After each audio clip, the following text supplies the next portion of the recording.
a chamber assesses whether the arrest of a person appears necessary. 1, to prevent a person from not appearing at trial. 2, to prevent a person from obstructing or endangering the investigation or the court proceedings. Or 3, where applicable, to prevent the person from continuing with the commission of that crime or a related crime which is within the jurisdiction of the court and which arises out of the same circumstances. In accordance with Article 60.2 of the statute, the person subjected to a warrant of arrest under Article 58 of the statute may apply for interim release pending trial. The Pretorial Chamber's ruling on such an application under Article 60.2 of the statute is provisional in nature, to the extent that it will be periodically reviewed at least every 120 days or at any time following a request by the detained person or the prosecutor, if satisfied that the circumstance so require. The Pretorial Chamber may modify its initial ruling on detention, pursuant Article 60.3 of the statute and Rule 118.2 of the Rules of Procedure and Evidence.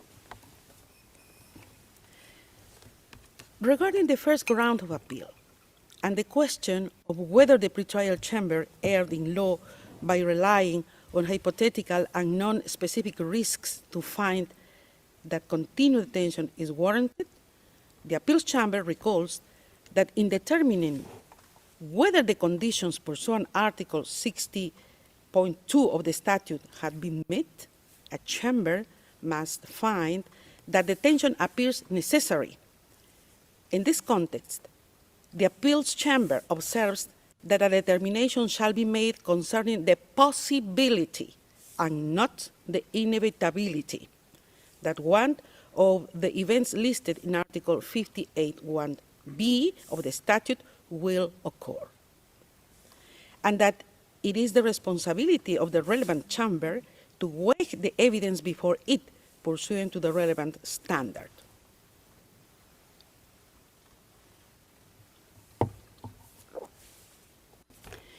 The Appeals Chamber notes that in its assessment of risks under Article 58(1)b of the statute, the Pretorial Chamber relied on this legal standard. Indeed, the Pretorial Chamber correctly referred to the standard that the assessment under Article 58(1)b of the statute concerns the possibility, not the inevitability, of a future occurrence.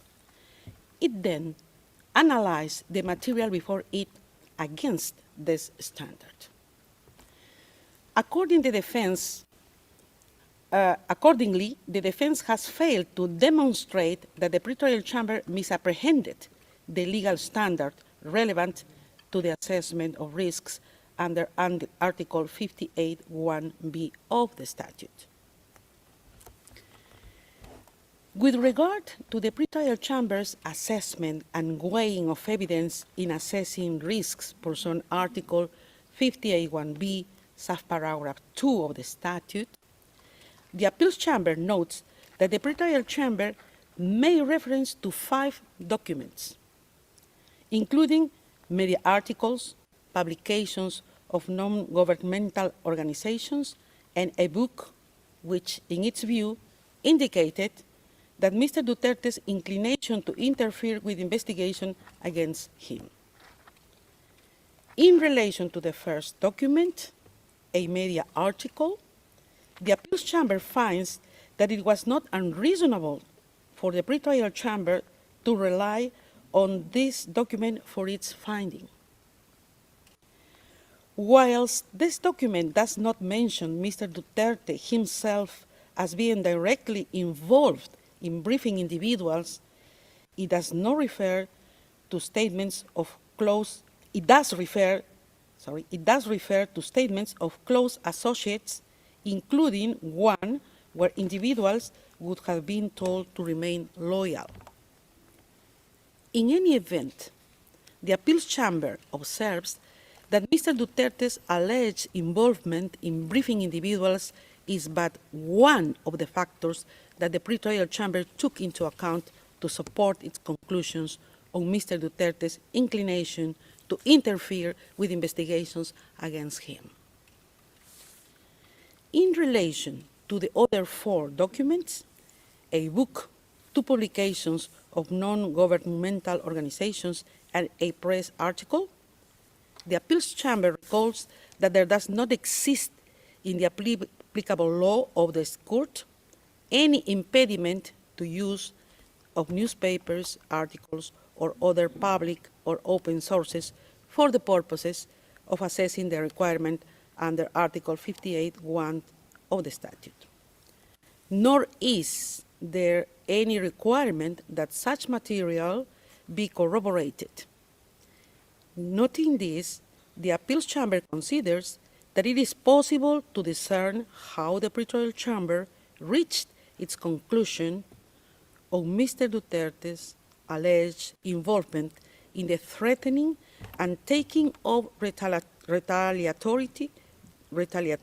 actions against individuals opposed to him. In any event, the appeals chamber observes that this is only one of the factors that the pretrial chamber took into account to support its conclusion on Mr. Duterte's inclination to interfere with investigations against him, and more generally on the risk of Mr. Duterte obstructing or endangering the investigations or the court proceedings.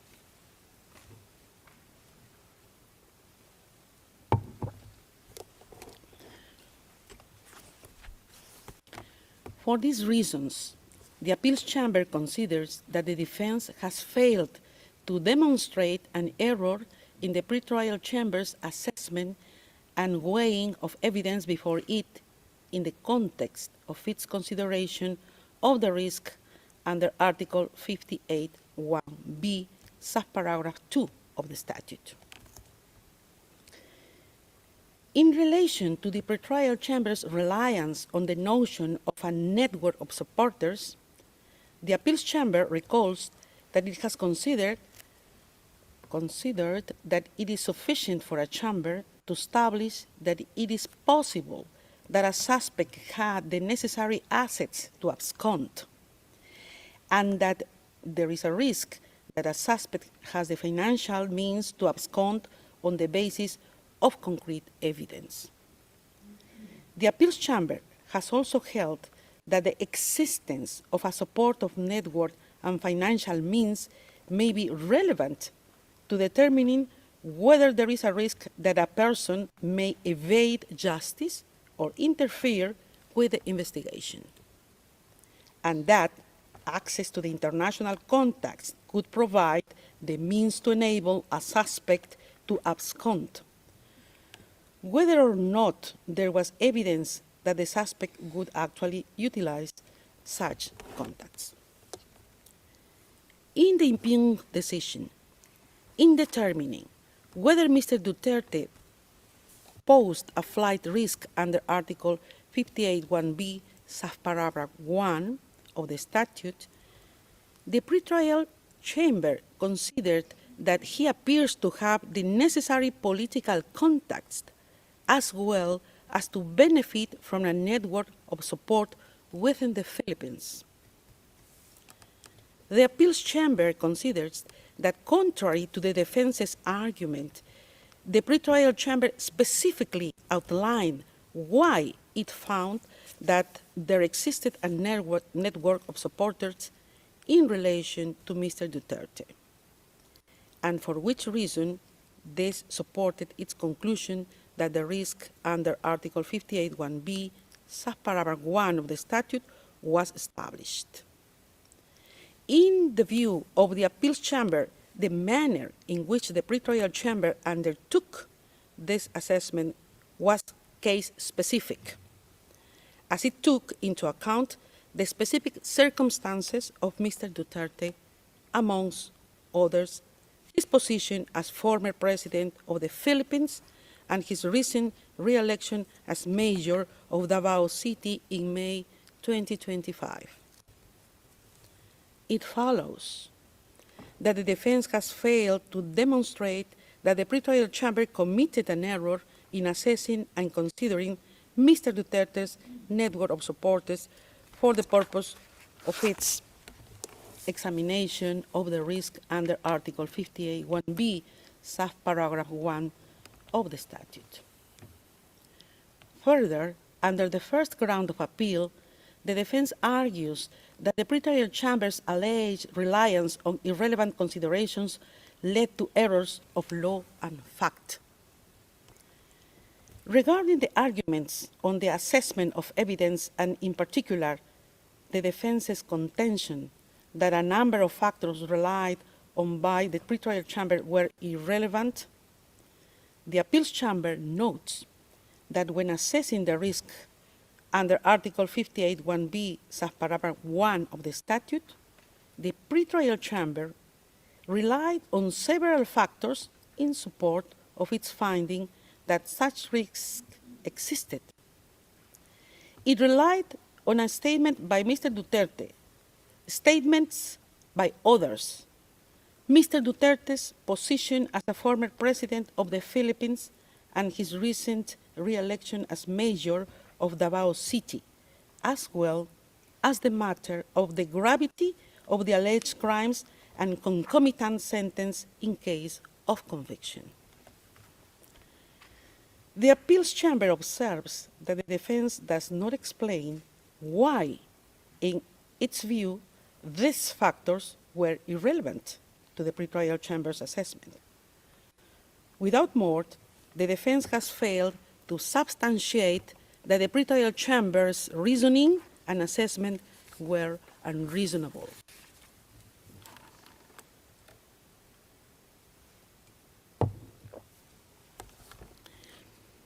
In the same vein, the defense fails to demonstrate that the pretrial chamber's reliance on Mr. Duterte's re-election as mayor of Davao City in its assessment of the risks under Article 58(1)(b), subparagraph 3 of the statute was unreasonable. Moreover, with regard to the defense's contention that the pretrial chamber selectively cited facts and ignored others in the same items of evidence, the appeals chamber considers that the defense has failed to demonstrate how the fact that the pretrial chamber accorded weight to the statement from Mr. Duterte that it cited should result in the pretrial chamber's ignoring or attaching no weight to other statements.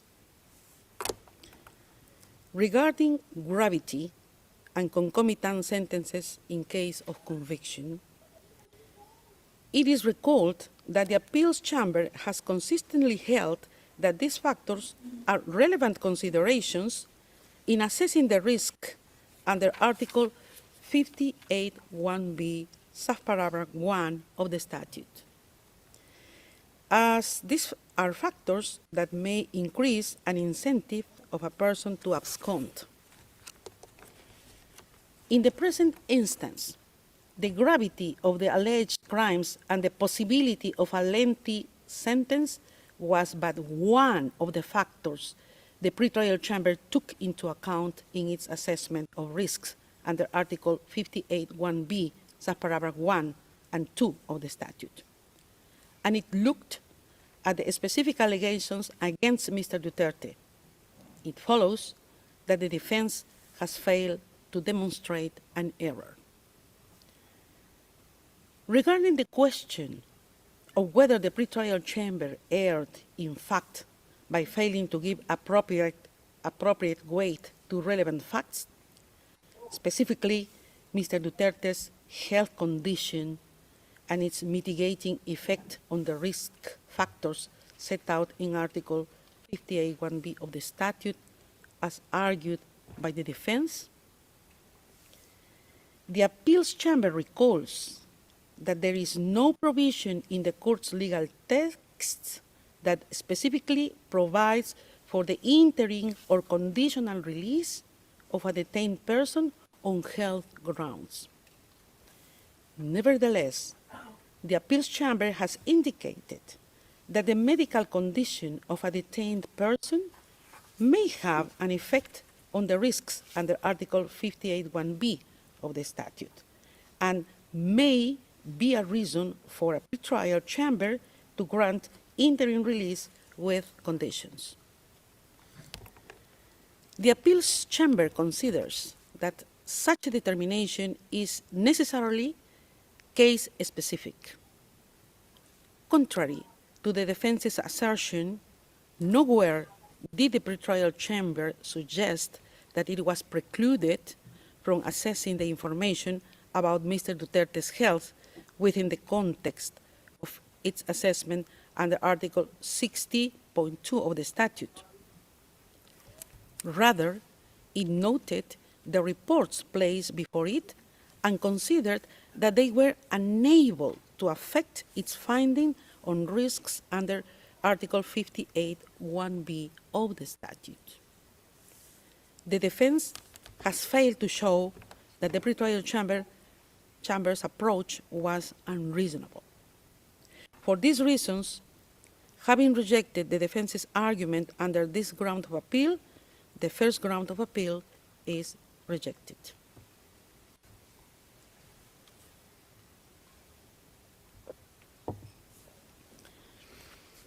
Second ground of appeal. I will now turn to the second ground of appeal. Under this ground, the defense challenges the pretrial chamber's assessment of the proposed conditions of release and state warranties. The defense argues that the pretrial chamber erred in law in failing to address the proposed conditions of release and state warranties. The appeals chamber is of the view that the pretrial chamber did not appear to criticize a lack of detail in the proposed conditions, but rather in the details as how the state which accepted to receive Mr. Duterte would implement the necessary conditions.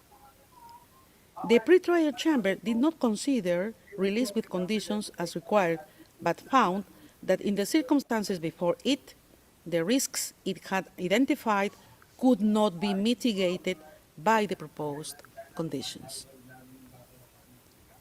Moreover, the appeals chamber is of the view that the pretrial chamber was not obliged, as suggested by the defense, to seek further observations from the concerned state, because it did not envisage the possibility of release given the risks it found Mr. Duterte presents under Article 58(1)(b) of the statute. For these reasons, the appeals chamber finds that the defense has failed to identify an error by the pretrial chamber when addressing the proposed conditions of release and state warranties. In relation to the question of whether the pretrial chamber erred in law by failing to consider if the proposed state warranties could mitigate the risks under Article 58(1)(b) of the statute, the appeals chamber finds that this does not appear from the impugned decision that the pretrial chamber would have required an elimination of risks, as argued by the defense. Instead, the impugned decision specifically states that the pretrial chamber did not consider the suggested conditions to sufficiently mitigate the identified risks. It is also apparent from the factors brought forward by the pretrial chamber when examining the implementation of conditions that it did consider them. Finally, the appeals chamber considers irrelevant to which conditions the prosecutor agreed when discussing potential release of the suspect to the host state. What matters are not conditions that may, in principle, be possible in case of a release to a state different to the one proposed by the defense. Rather, what is of consequence for the pretrial chamber's assessment are the conditions and warranties proffered in relation to a release to the state party concerned. For these reasons, the appeals chamber is of the view that the defense failed to substantiate the pretrial chamber's conclusions were unreasonable.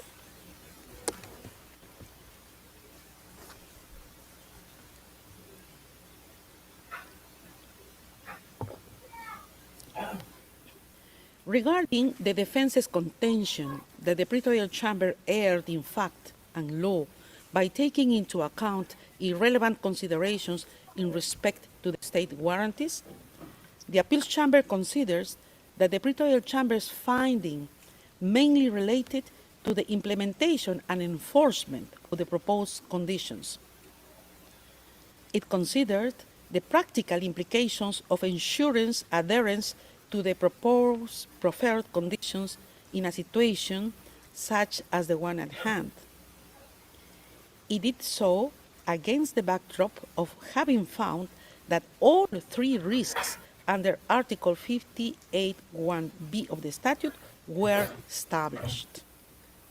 As such, it was reasonable for the pretrial chamber to examine how, in practice, the suggested conditions would be implemented. The defense has failed to show an error in this assessment. For these reasons, the appeals chamber considers that the defense has failed to show how the pretrial chamber erred in its assessment of the proposed conditions of release and state warranties. For the foregoing reasons, the second ground of appeal is rejected. Third ground of appeal.